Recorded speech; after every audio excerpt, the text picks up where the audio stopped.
Selamat pagi anak-anak. Kita akan belajar firman Tuhan melalui buku renungan pagi anak, Identitas. Hari ini tanggal 6 September, judul renungan kita menggunakan karunia Tuhan bagi orang lain.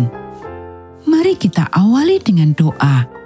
Bapa di surga, kami akan belajar firman Tuhan. Tolong kami supaya kami dapat memahami firman Tuhan. Dalam nama Tuhan Yesus kami berdoa. Amin.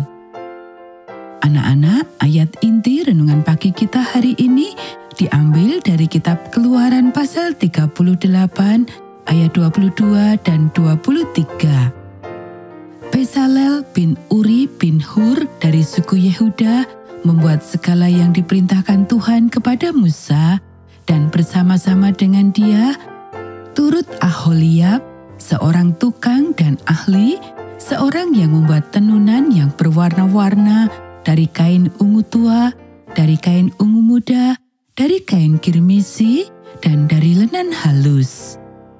Kisah Para Rasul pasal 9 ayat 36. Di Yope ada seorang murid perempuan bernama Tabita, dalam bahasa Yunani Dorkas. Perempuan itu banyak sekali berbuat baik dan memberi sedekah. Dalam perjalanan kami menyelami nilai-nilai inti yang terkubur di bawah kulit perintah ke-8, kami telah menemukan bahwa inti dari menaati perintah ini adalah tidak mencuri, tetapi memberi, baik uang, waktu, atau hadiah. Kita juga telah memahami bahwa memberi kepada Allah selalu melibatkan pemberian kepada manusia. Sebagai pembahasan terakhir dari prinsip ini, kita akan melihat dua kisah Alkitab tentang orang-orang yang tidak banyak dikenal, yang menggunakan karunia-karunia yang mereka miliki untuk kebaikan orang lain dan kemuliaan Allah. Bezalel dan Aholiab adalah para pengrajin yang disebutkan dalam Keluaran sebagai orang yang bertanggung jawab atas pembangunan tempat kudus yang indah di padang gurun. Mereka mungkin pendiam, orang-orang yang sederhana. Mereka tentu tidak akan menganggap diri mereka berbakat seperti Musa, Harun, dan Miriam. Tetapi Alkitab mengatakan bahwa Allah sendiri yang memberi mereka kemampuan artistik. Dan bayangkanlah puluhan atau ratusan orang yang tidak disebutkan namanya yang membantu dalam proses peleburan, memalu, memintal, menenun, dan menjahit. Allah mengenal mereka semua dan kita akan bertemu dengan mereka suatu hari nanti.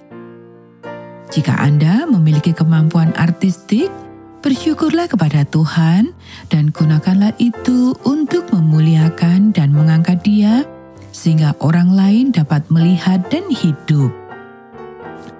Tabita atau Dorkas adalah hanya seorang ibu rumah tangga yang tinggal di kota Yope. Jika Anda bertanya kepadanya, dia tidak akan menganggap dirinya sangat berbakat. Dia bisa menjahit, itu saja.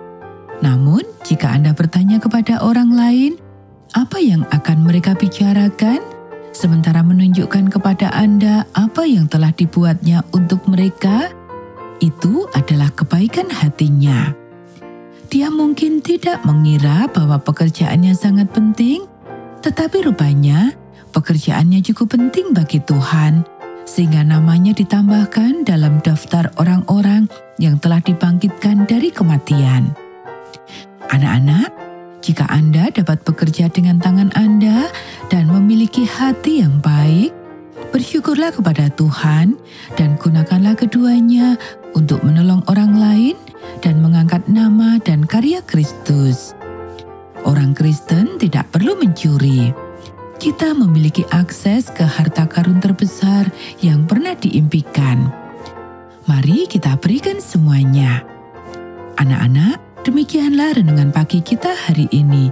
Mari kita akhiri dengan doa. Allah pemilik rumah harta, Engkau telah berjanji untuk membuka jendela-jendela surga dan mencurahkan berkat. Saya memohon kepadamu untuk teman-teman dan tetangga saya, untuk teman-teman sekelas dan rekan kerja saya, untuk para tunawisma di jalanan dan orang asing di gerbang saya. Tunjukkanlah kepada saya cara untuk menolong. Saya siap. Amin.